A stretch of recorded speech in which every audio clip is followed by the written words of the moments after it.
The rain had been falling since before sunrise, turning the quiet streets of Cedar Falls, Iowa, into a blur of silver.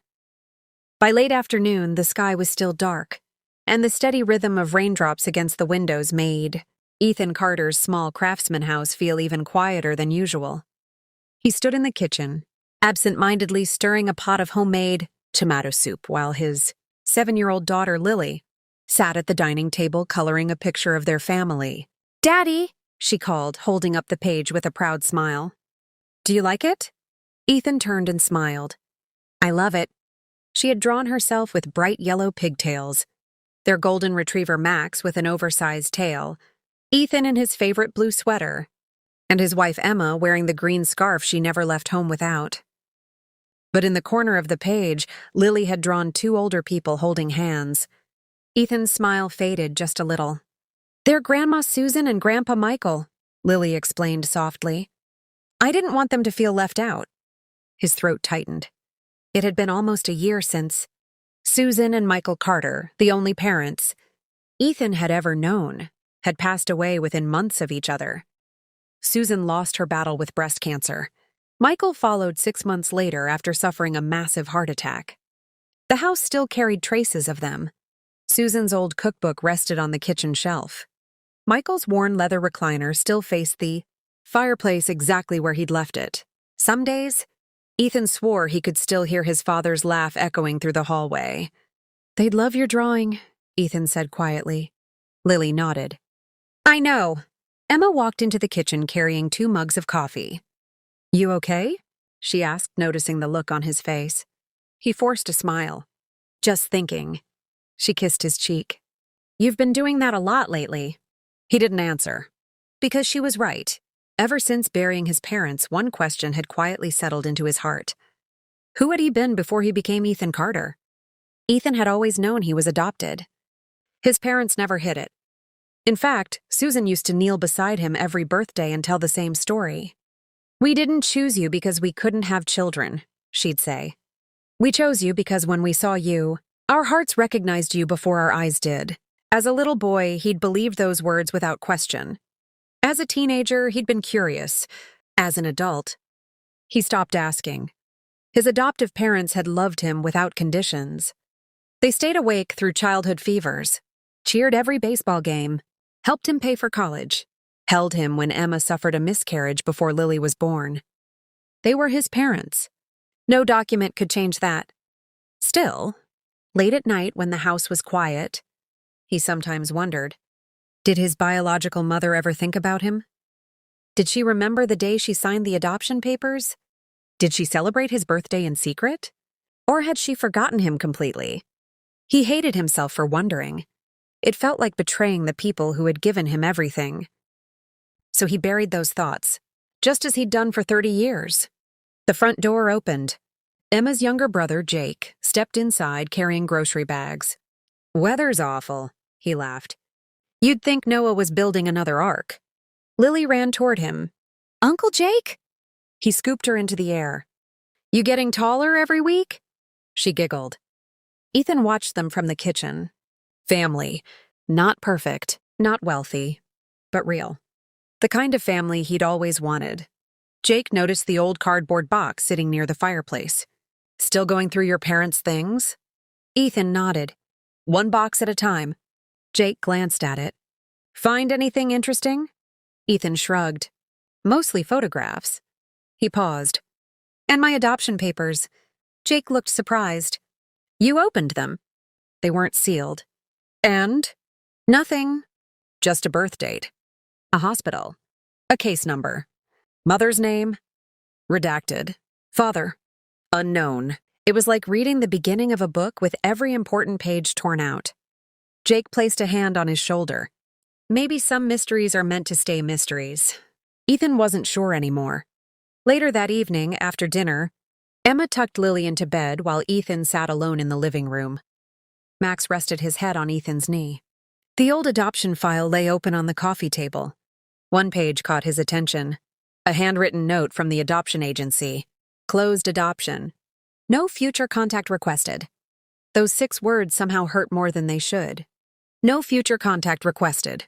Had she really never wanted to see him again? Or had someone else written those words for her? He would never know, or so he thought. At exactly 8:17 p.m., the doorbell rang. Once, then again, not impatient, almost hesitant. Max lifted his head and let out a low growl. Emma looked down the hallway. Are you expecting someone? No. Jake peeked through the blinds. I don't recognize her. Her? Ethan walked toward the front door. Outside stood a woman in her late 40s or early 50s. Rain soaked her gray coat. Her silver-streaked brown hair clung to her face. She looked exhausted, as though she hadn't slept in days. In her trembling hands was an old leather folder, worn from years of being opened and closed. The moment Ethan unlocked the door, she looked up. The instant their eyes met, she began to cry. Not quietly, not politely. The kind of tears that came from carrying unbearable pain for far too long. I'm sorry, she whispered through shaking breaths. I know I have no right to be here. Ethan frowned. I'm afraid you've got the wrong house. She slowly shook her head. No. I've spent 30 years trying to find the courage to knock on this door. His heart skipped. She swallowed hard before speaking again. My name is Sarah. Her voice cracked. And 30 years ago, I gave birth to a little boy. Ethan felt the blood drain from his face. The rain seemed to disappear. The room behind him fell silent. Emma stepped into the hallway, sensing something was terribly wrong. Sarah looked directly into Ethan's eyes. I never stopped loving you. I never celebrated a birthday without thinking about you. I never went one Christmas without wondering if you were warm, if you were happy, if someone loved you the way I prayed they would. Tears streamed down her cheeks. I am your birth mother. No one spoke. The only sound was the rain. Ethan gripped the doorknob to keep himself standing. Every question he'd buried for 3 decades came crashing back all at once. He opened his mouth, but no words came out. Then Sarah clutched the old leather folder tighter against her chest. I didn't come here asking to be forgiven. I came because there's something you were never supposed to know. She glanced nervously toward the dark street as if afraid someone might be watching. Then she whispered the words that would change Ethan's life forever. I didn't give you away because I didn't love you. A tear rolled down her face. I gave you away because someone threatened to kill you if I didn't. The words hung in the air like thunder after a lightning strike. Someone threatened to kill you if I didn't. Ethan stared at the woman standing on his porch. His birth mother. The stranger he'd imagined 1,000 different ways over the years. None of those imagined reunions looked anything like this. No warm embrace. No joyful tears. Only fear. Real unmistakable fear. Emma gently placed a hand on Ethan's arm. Maybe we should let her come inside. For a long moment, Ethan said nothing. Every instinct told him to close the door. To protect the life he had built. His wife. His daughter. His home. But another voice, a quieter one, whispered that if he shut this door now, he'd spend the rest of his life wondering what truth had been left standing in the rain. He stepped aside. Come in. Sarah hesitated, almost as if she didn't believe she deserved the invitation. When she finally crossed the threshold, her eyes filled with fresh tears. She looked around the living room, taking in the family photos on the mantel. One picture stopped her completely. It showed Ethan standing between Susan and Michael on his college graduation day. Sarah smiled through her tears. They looked so proud. They were, Ethan answered. They were the best parents anyone could ask for. I know. The answer caught him off guard. You know? Sarah nodded. I've known for years. Ethan's face hardened. You've been watching me? Her expression crumbled. Not the way you're thinking. She slowly sat on the edge of the couch, still clutching the old leather folder. I made myself one promise the day I signed the adoption papers. If I ever saw you again, it would only be from far away. I would never interfere with your life. She reached into the folder and carefully removed a faded photograph. It showed an 8-year-old Ethan hitting a baseball. Michael stood behind him laughing. Susan was clapping from the sidelines. Ethan froze. I don't remember anyone taking this. Sarah gave a sad smile. You wouldn't. I took it. Silence filled the room. I drove 3 hours just to watch one little league game. I stayed behind the fence. I left before the game ended. She looked down at the picture. I only wanted to know if you were happy. Emma quietly wiped away a tear. Jake looked stunned. You followed him? Sarah shook her head. No, I checked on him. There's a difference. I never spoke to him. Never celebrated a birthday. Never introduced myself. I kept every promise I made. But every few years, I needed to see with my own eyes that he was okay. Ethan didn't know how to feel. Part of him was angry. Another part saw the pain in her eyes. She wasn't describing an obsession. She was describing 30 years of silent heartbreak. Sarah opened the leather folder again. Inside were dozens of photographs. School concerts, high school graduation, his wedding day, even a picture of Ethan leaving the hospital while carrying newborn Lily. Every photograph had been taken from a distance. Never close enough to interrupt. Never close enough to be noticed. Emma whispered softly. My God. Sarah lowered her eyes. I missed every important moment, so I settled for watching them. Finally, Ethan spoke. If you loved me that much, why didn't you fight? Sarah closed her eyes. I did. Her voice barely rose above a whisper. I lost 31 years earlier. Sarah Bennett had been 17 years old. She lived in a small Massachusetts town. Her father had died when she was 12. Her mother worked 2 jobs just to keep food on the table. Sarah dreamed of becoming a nurse. Then she met Daniel. He was charming, funny, kind. Unlike the wealthy boys in town, Daniel never cared that Sarah came from nothing. For almost a year, they built a quiet life together, until Sarah discovered she was pregnant. When Daniel heard the news, he smiled. We'll figure it out. She believed him. 3 days later, Daniel disappeared. His phone stopped working. His apartment was empty. His friends claimed they'd never heard of him. It was as though he'd vanished into thin air. Sarah searched for weeks. Finally, a black luxury sedan pulled up outside the diner where she worked. A sharply dressed older man stepped out. He introduced himself without offering a handshake. My name is Richard Lawson. I'm Daniel's father. Sarah remembered feeling relieved. Until he spoke again. My son will never see you again. Richard Lawson wasn't asking. He was informing her. He explained that the Lawson family owned one of the largest financial firms in New England. Daniel was expected to inherit the company. A teenage girlfriend from a working-class family and an unborn baby would destroy everything. Sarah refused. I'm keeping my baby. Richard smiled. It wasn't a kind smile. You misunderstand. You don't have a choice. Over the following weeks, everything in Sarah's life began falling apart. She lost her apartment. Her work hours were cut. Bills mysteriously disappeared from the mail until late fees piled up. Even her mother's car was repossessed over paperwork that had somehow gone missing. Everywhere Sarah turned, someone was making life impossible. Then one night, she came home to find every window in her apartment shattered. No valuables had been stolen. Only one thing had been left behind: a small white envelope. Inside was a single sentence. Children have accidents every day. Sarah pressed a trembling hand against her pregnant stomach. For the first time, she believed they weren't bluffing. Tears streamed down Sarah's face as she looked at Ethan. I was 17. I had no money, no lawyer, no family powerful enough to protect us. I went to the police. They said there wasn't enough evidence. I hired a lawyer. He quit 2 days later. Everyone was afraid of them. Ethan's jaw tightened. So you gave up? Sarah looked directly into his eyes. No. I chose the only way I believed would keep you alive. The room was silent. Sarah reached into the folder one last time. This time she pulled out a tiny blue knitted baby hat. I made this while I was pregnant. They wouldn't let me keep you. But one nurse risked her job.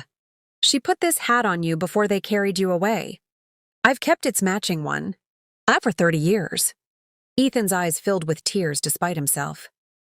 He imagined a frightened 17-year-old girl standing alone in a hospital hallway, watching strangers carry away her newborn son, not because she didn't love him, but because she believed it was the only way to save him.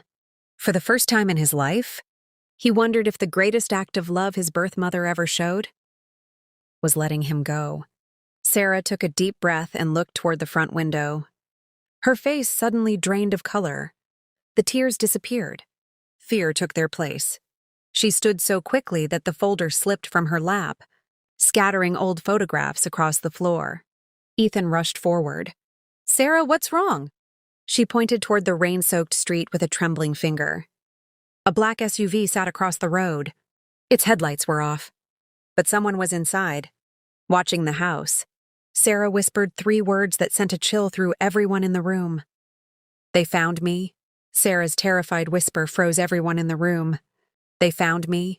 Ethan turned toward the window. Across the street, beneath the glow of a flickering streetlight, a black SUV sat perfectly still. Its engine idled quietly. The windows were tinted so dark that no one inside could be seen. Jake frowned. "Maybe it's just a neighbor." Sarah shook her head so violently that tears flew from her face. "No, I've seen that vehicle before. For the past 2 weeks. No matter where I went, it was there." A heavy silence settled over the house. Emma immediately walked upstairs. A moment later, she returned with Lily, who was still rubbing sleep from her eyes. "Daddy?" "It's okay, sweetheart," Ethan said, forcing a smile he didn't feel. "We're just going to have a little family movie night downstairs." Lily nodded, unaware of the tension filling the room. Max, the family dog, stood near the front door, growling low and deep. Jake quietly pulled the curtain back another inch. "The driver's getting out." Everyone looked. A tall man in a dark coat stepped onto the sidewalk. He didn't approach the house. He simply stood there staring toward Ethan's front porch. Then, after nearly a minute, he got back into the SUV. The vehicle slowly drove away, without turning on its headlights until it reached the end of the block. Only then did it disappear into the rain. Sarah finally exhaled. "They know I came here." Ethan looked at her. "Who are they?" She hesitated. "The Lawson family." Ethan had never heard the name before. Sarah closed the leather folder and held it tightly. "They're one of the wealthiest families in New England. Money, power, influence. They own investment companies, real estate, private charities." She swallowed. "And they protect their reputation at any cost." Jake crossed his arms. "You're telling us a rich family has been hiding a secret for 30 years? Sarah nodded. "Because that secret—" She looked directly at Ethan. "Is you?" Emma gently led Lily into the den and turned on an animated movie. Within minutes, the little girl was distracted. Only then did Emma return to the living room. "We need the whole truth," she said softly. Sarah nodded. "You deserve that." She reached into the folder again. This time she removed an old newspaper clipping. The headline read, "Lawson Financial Heir Returns from Europe." Beneath the article was a smiling young man in an expensive suit. Ethan stared at the picture. His breath caught. The man's eyes, the shape of his jaw, even his smile. It was like looking into an older version of himself. "That's—" Sarah nodded. "Daniel Lawson. Your father." Ethan couldn't speak. For 30 years, he'd imagined his biological parents. Maybe they were poor. Maybe they'd been teenagers. Maybe they'd forgotten him. He had never imagined that his father belonged to one of America's wealthiest families. "What happened to him?" Ethan finally asked. Sarah looked down. "He never knew." Ethan frowned. "What do you mean?" "He knew I was pregnant. He promised we'd raise you together. But 3 days later, they sent him overseas. They told him I'd ended the pregnancy." Ethan stared. "They lied to him?" "They lied to both of us." Sarah wiped away another tear. "For years I hated him. I believed he'd abandoned us.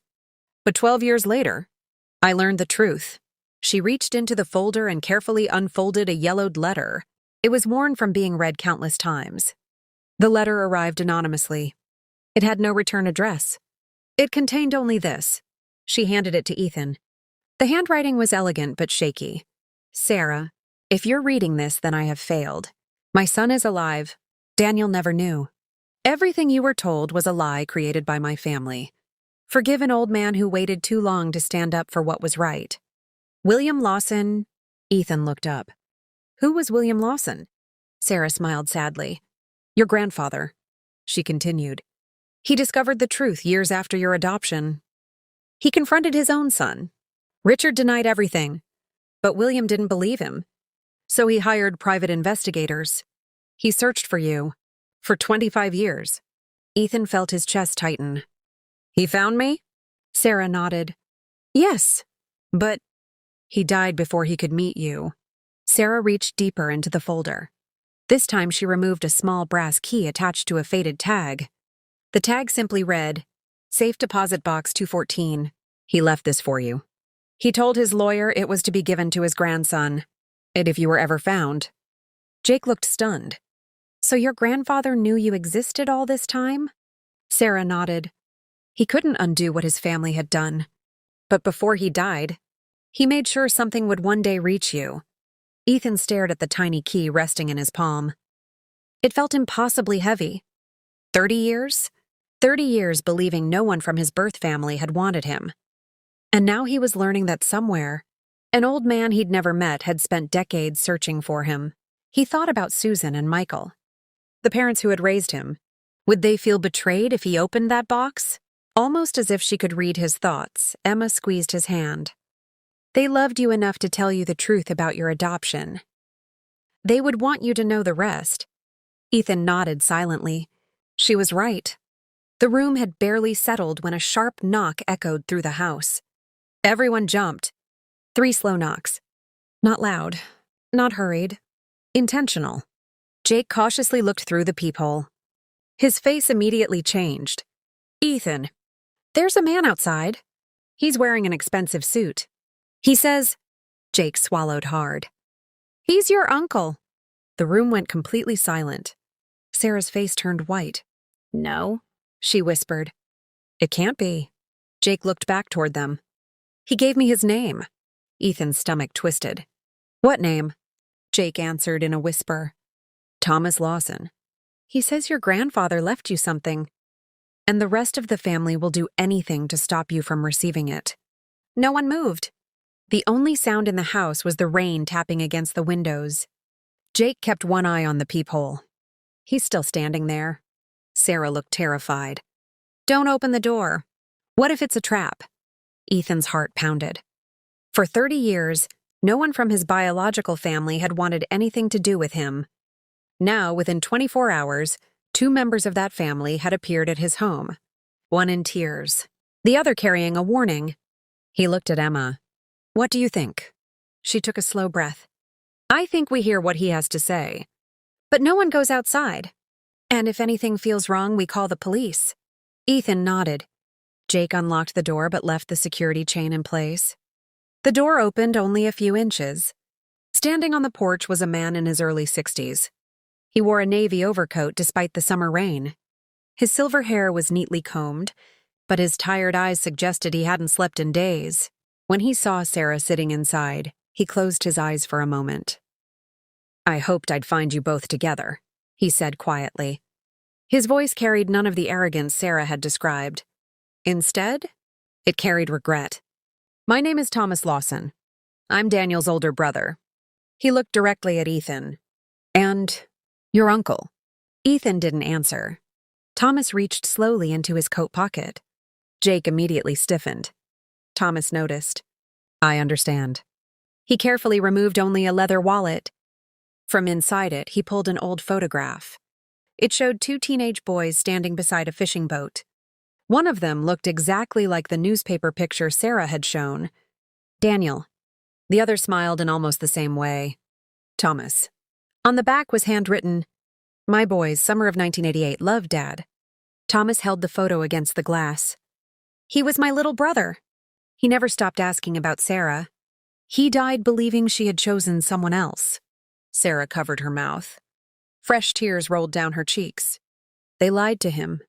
Thomas nodded. They lied to all of us. Ethan slowly removed the security chain. Thomas stepped inside, taking off his wet coat.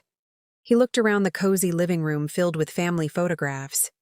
A gentle smile appeared on his face. So this is where you've built your life. His eyes stopped on a picture of Susan and Michael. They must have been extraordinary people. They were, Ethan answered firmly. They're my parents. Thomas nodded without hesitation. No argument from me. They earned that title. Those words softened something inside Ethan. For the first time since this nightmare began, someone from the Lawson family wasn't trying to erase the people who had raised him. Thomas turned toward Sarah. I'm sorry. She stared at him. For what? For staying silent. He lowered his head. I was 23. I knew father was controlling. I knew Richard could be ruthless. But I never imagined they'd steal a baby. I should have asked more questions. I should have fought. I didn't. His voice broke. And because I stayed quiet, you both lost 30 years.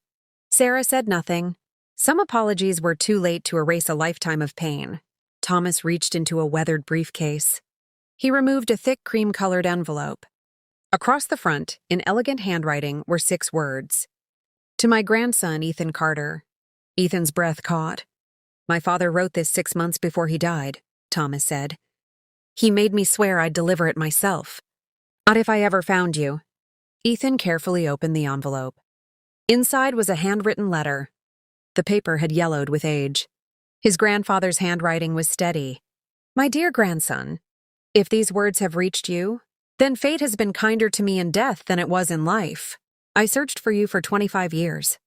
Every birthday I wondered who you had become. Every Christmas I bought you a gift I could never give. I failed you once by believing my own son instead of following my heart. I pray you never make the same mistake with the people you love. Ethan had to stop reading. His vision blurred with tears. Emma quietly squeezed his hand. He continued, If you are reading this, then there is something you must know. Your adoption was never your mother's choice. It was arranged through lies, threats, and fear. When I finally discovered the truth, I vowed to spend the rest of my life finding you. I leave behind no request for forgiveness. Only the truth. A small folded note slipped from inside the letter and landed on the floor. Thomas picked it up. I've never seen this. Ethan unfolded it. It contained only one sentence. Everything you need is inside safe deposit box 214. Thomas placed the small brass key beside the note. My father's lawyer kept this for decades. He said no one was allowed to open the box except you. Jake frowned. What's inside? Thomas slowly shook his head. No one knows. My father never told anyone. He only said... Thomas looked directly at Ethan. That opening it would finally expose the lie that destroyed our family. Before anyone could speak, a loud crash echoed outside. Everyone rushed toward the front window. The black SUV had returned. This time, it wasn't alone. A second black vehicle pulled up behind it. 2 men stepped onto the sidewalk. Neither wore uniforms. Both wore dark suits. One looked directly at the house, then calmly raised a cell phone to his ear. Thomas's face drained of color. They're here. Ethan looked at him. Who are they? Thomas answered without taking his eyes off the window. My brother Richard's private security. They're not here to talk. Just then Ethan's phone rang. The caller ID displayed, unknown number. He answered cautiously. A cold, unfamiliar voice spoke only one sentence. If you open that safe deposit box, your family will pay the price. The line went dead. Ethan slowly lowered the phone. His hands trembled. The room was silent. Then Thomas whispered the words that changed everything. They're afraid. Ethan looked up. Afraid of what? Thomas stared at the envelope still lying open on the table. The truth. Because once you see what's inside that box, the Lawson Empire will never be the same again. The phone slipped from Ethan's hand onto the hardwood floor. No one spoke. The anonymous threat echoed in everyone's mind. If you open that safe deposit box, your family will pay the price. Emma was the first to break the silence. We're calling the police. Within 20 minutes, 2 officers arrived. Ethan explained everything, the strange vehicles, the threatening phone call, and the unexpected appearance of Sarah and Thomas. The officers took notes and promised to patrol the neighborhood more frequently. But without evidence of a crime, there was little else they could do. As the patrol car drove away, Thomas looked at Ethan. They won't stop. They've protected this secret for 30 years. They're counting on fear to make you walk away.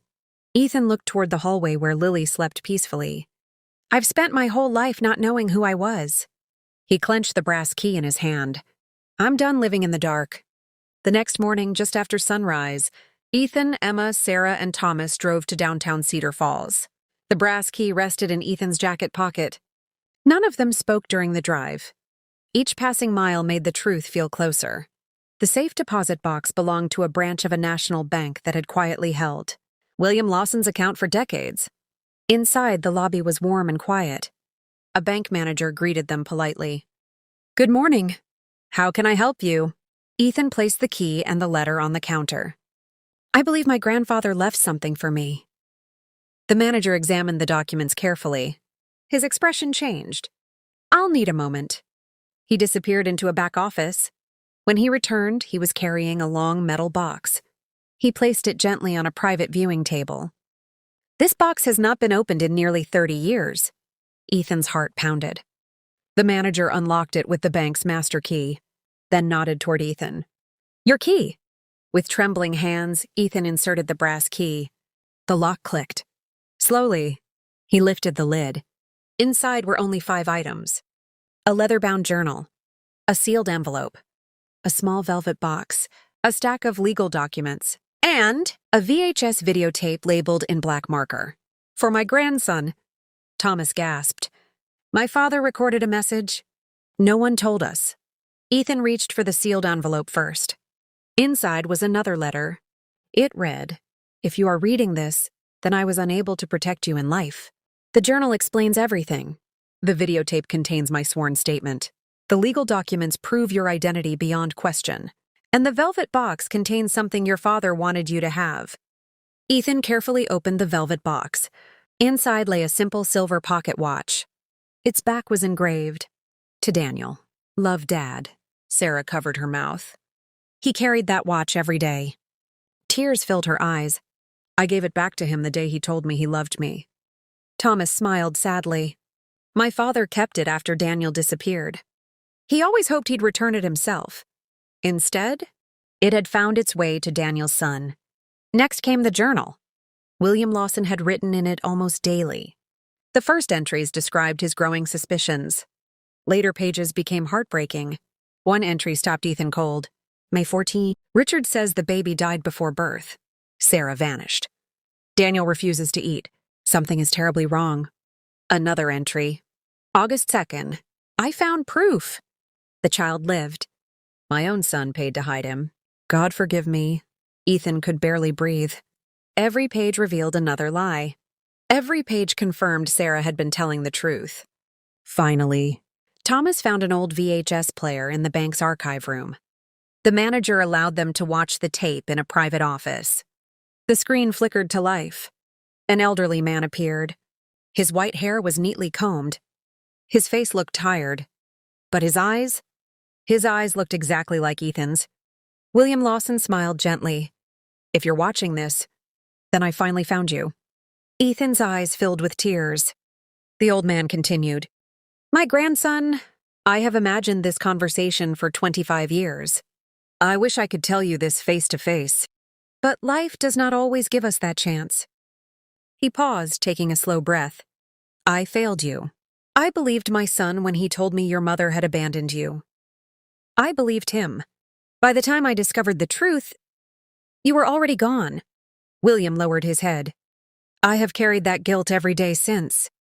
Then his expression became serious. Everything you've been told about your mother is a lie.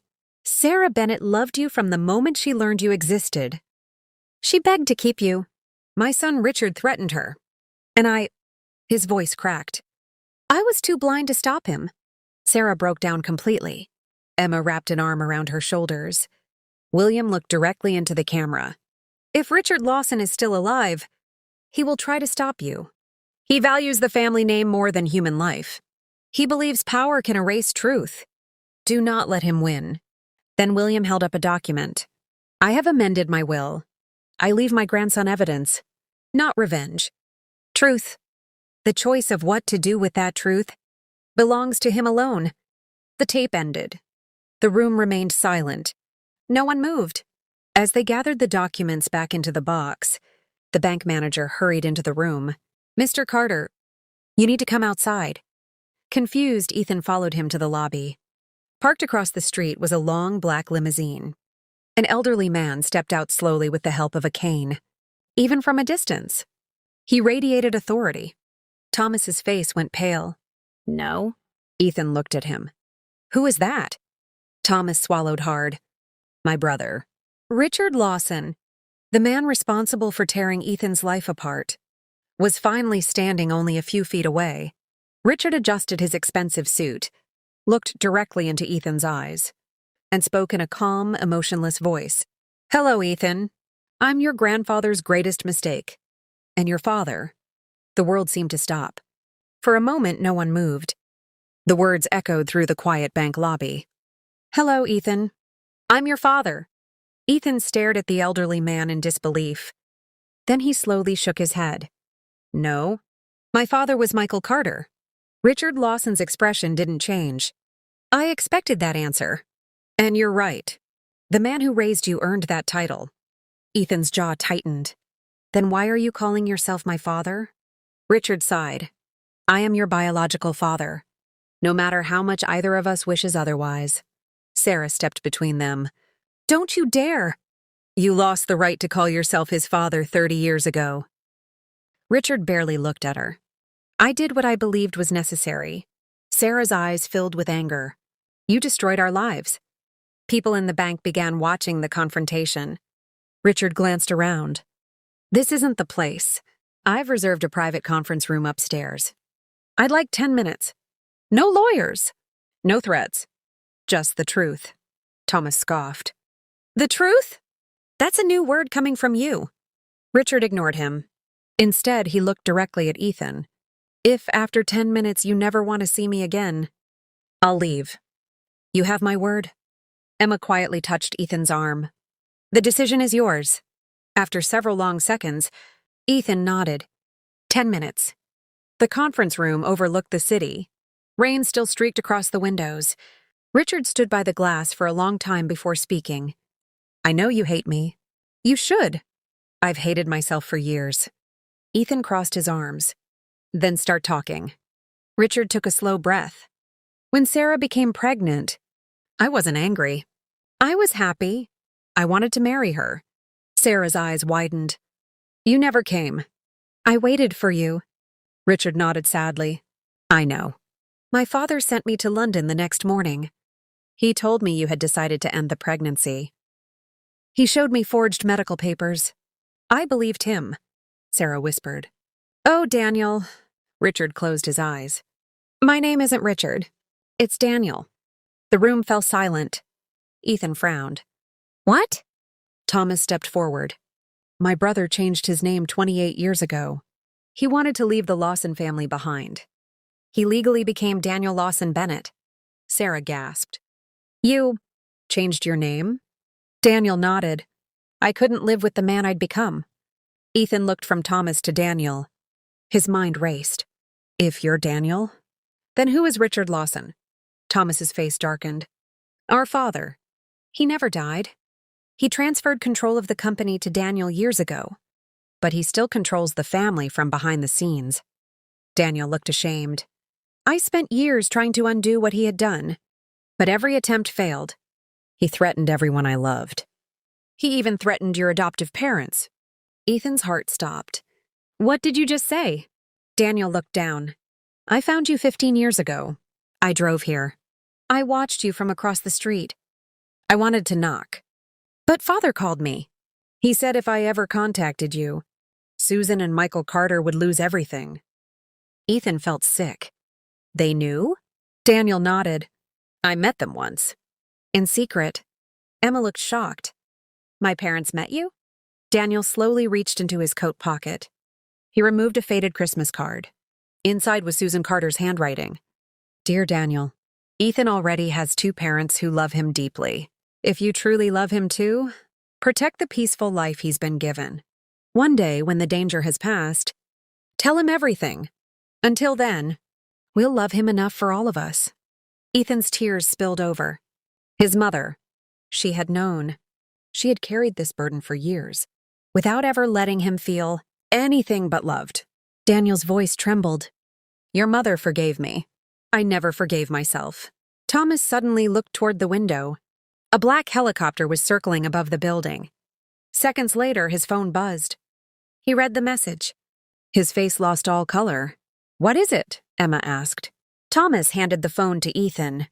The message contained only one sentence. You opened the box. Now read the last document. Ethan quickly searched through the papers from the safe deposit box. At the very bottom was one envelope they hadn't noticed before. Across the front, William Lawson had written, Open only after you meet your father. With trembling hands, Ethan opened it. Inside was a single legal document. At the bottom, William's signature.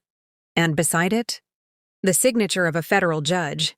Daniel looked over Ethan's shoulder. His eyes widened in horror. No, it can't be. Ethan looked up. What is it? Daniel whispered the words that changed everything. My father isn't just hiding your adoption. He's hiding a crime that could send him to prison for the rest of his life.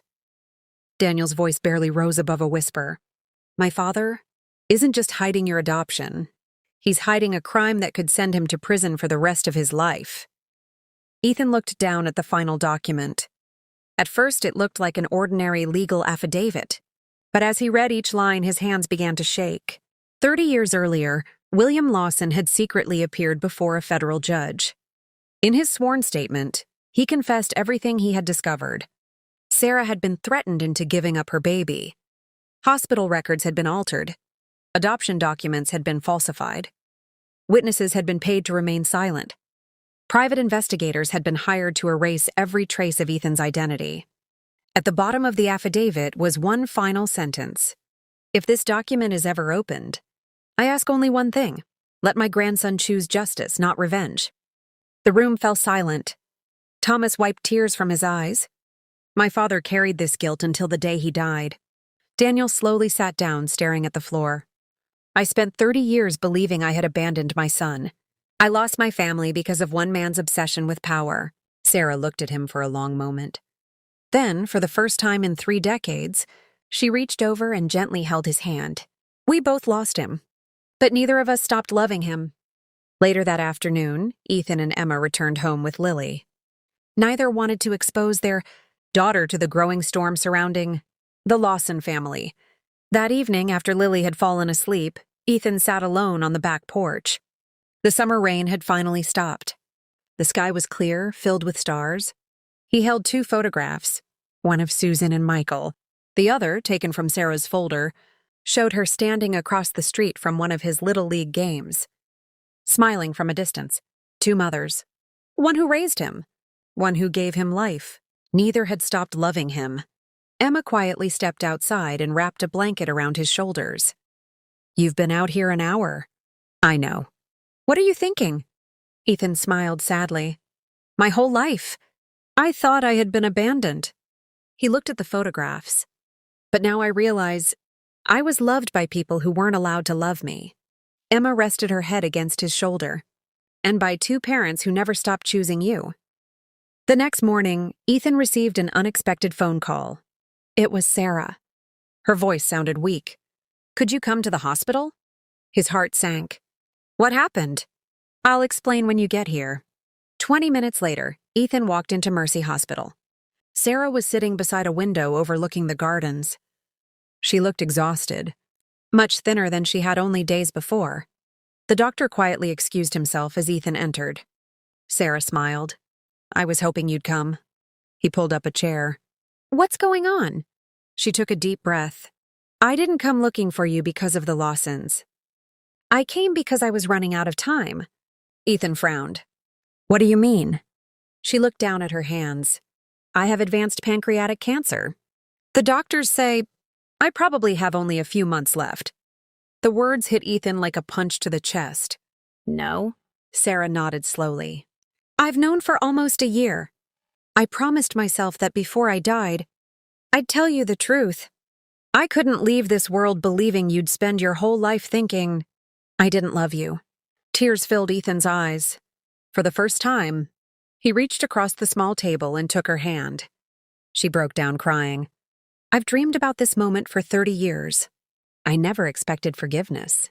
I only wanted you to know that not one day passed without me loving you. Ethan squeezed her hand tighter. I'm still trying to understand everything. She nodded. I know. You don't owe me anything. You already had wonderful parents. I'll always be grateful to them. Sarah reached into her purse and removed a small notebook. The cover was faded and worn. I wrote in this every year on your birthday. Ethan carefully opened it. The first page was dated the year he turned 1. Happy birthday, my sweet boy. I hope someone kissed your forehead today because I couldn't. Another page? Age 10. I watched your baseball game from across the field. You hit your first home run. I've never been prouder. Age 18. Today you graduated from high school. I stood behind the last row of cars. You looked so happy. Thank you, God, for giving him a beautiful life. Ethan could no longer hold back his tears. Every birthday, every milestone, she had written to him, even though she believed he would never read the words. A nurse gently knocked on the door. Mrs. Bennett, your visitor is here. Sarah looked surprised. Visitor? The door slowly opened. An elderly couple walked inside. Ethan recognized them immediately. His adoptive parents' closest friends, Helen and George Mitchell. Helen smiled warmly through her tears. We've been waiting years for this day. Ethan looked confused. What do you mean? George reached into his jacket and handed Ethan a sealed envelope. Susan asked us to give you this only after you met your birth mother. Ethan's hands trembled as he opened it. Inside was a letter from Susan Carter. The first line made him cry before he could read another word. My dearest son, if you're reading this, then you've finally met the woman who gave you life. Please do me one favor. Before you judge her, hug her for me. Ethan slowly looked up. Sarah's eyes were overflowing with tears. Without saying a single word, he stood, walked across the room, and wrapped his arms around the woman who had carried him for 9 months and loved him silently for 30 years. She sobbed into his shoulder like a mother holding her child for the very first time. It was a moment neither of them had believed would ever come. But outside the hospital room, down the quiet hallway, a man in a dark suit watched the embrace from a distance. He quietly lifted his phone and spoke into it. They're together, a cold voice answered from the other end. Then it's time. The call ended, and neither Ethan nor Sarah realized that the most dangerous confrontation of their lives was only hours away. The quiet beep of Sarah's heart monitor filled the hospital room. Ethan was still holding her hand when Emma rushed through the door, her face pale. Ethan. He stood immediately. What happened? She held up her phone. The FBI just called. The affidavit your grandfather left. They verified it. They've been investigating Richard Lawson's business for years. They said William's evidence connects everything. Thomas looked stunned. So, it's finally over? Emma slowly shook her head. Not yet. They're moving in today. 3 hours later. Federal agents surrounded Lawson Financial's headquarters in Boston. Television helicopters circled overhead as investigators carried out boxes of documents. Employees stood outside in disbelief. News anchors repeated the same breaking headline over and over. Federal investigation targets billion-dollar financial empire. Richard Lawson walked out of the building in handcuffs. For the first time in decades, the man who had controlled everyone around him could control nothing. As reporters shouted questions, he looked directly into one camera. For just a second, his eyes revealed something Ethan had never expected. Not anger, not pride, only regret. Weeks passed. The investigation uncovered decades of fraud, intimidation, bribery, and document tampering. Dozens of victims finally came forward. Families who had spent years afraid to speak now found the courage to tell their stories. William Lawson's final wish had come true. The truth had been stronger than power. But for Ethan, the greatest victory wasn't found in a courtroom. It was found in a quiet hospital room. Sarah's condition continued to worsen. Some days she had enough strength to laugh. Other days she slept almost the entire afternoon. Ethan visited every day, sometimes with Emma, sometimes with Lily. At first, Lily had been shy, Sarah didn't expect anything from her. She simply colored pictures beside her hospital bed and listened to stories. One afternoon, Lily looked up and smiled. "Can I call you Grandma Sarah?" The room fell silent. Sarah covered her mouth as tears rolled down her cheeks.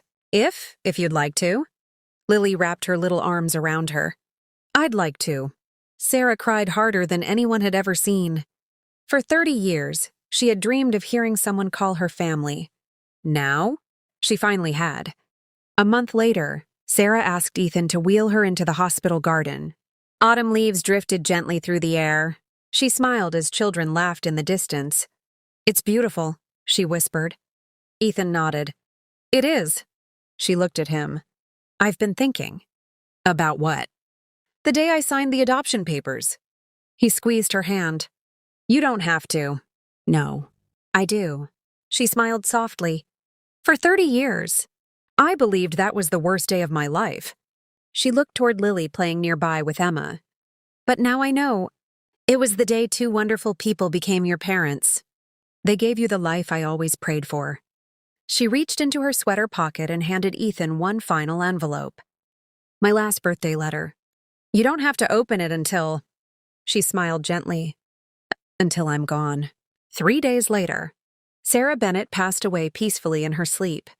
She was 50 years old. Ethan sat beside her bed until sunrise. He wasn't mourning a stranger anymore. He was mourning his mother. At her memorial service, the church was filled with people Ethan had never met. Old neighbors, former co-workers, nurses, teachers. Every one of them had the same story. She talked about her son every birthday. She never stopped believing she'd see him again. She loved him more than life. Ethan realized something extraordinary.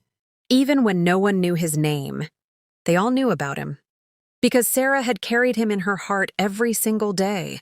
That evening, after everyone had gone home, Ethan finally opened the last envelope. Inside was Sarah's final letter. "My sweet son, if you're reading this, then I've finally gone home. Please don't spend another day feeling sorry for me. I had the greatest gift any mother could ever receive. I got to hold my son one last time. There's only one thing I ask of you. Live the life I dreamed for you. Love your wife with your whole heart. Protect Lily. Laugh often. Forgive whenever you can. And every now and then, look up at the stars. I'll be loving you from there. Love always. Mom." Ethan folded the letter carefully and pressed it against his chest. For the first time in his life, he whispered a word he had never imagined saying. "Mom." 6 months later, Ethan, Emma, and Lily visited the cemetery. They stopped before 3 graves. Susan Carter, Michael Carter, Sarah Bennett. Lily placed 3 white roses on the ground, one for each grandparent who had loved her father in different ways. Ethan stood quietly between the headstones. Then he spoke. "I spent most of my life asking why I was given away." He smiled through tears. "Now I know the better question was, how many people loved me enough to sacrifice everything?" He looked toward the sky. "I wasn't abandoned. I was protected. I wasn't unwanted. I was deeply loved." Emma slipped her hand into his. Lily hugged his leg. 3 generations stood together. Not because of blood alone, but because of love. As they walked away, Ethan glanced back one last time. The sunlight broke through the clouds, warming the 3 headstones. He smiled. His story had begun with loss. It ended with forgiveness, and with a family that had finally become whole.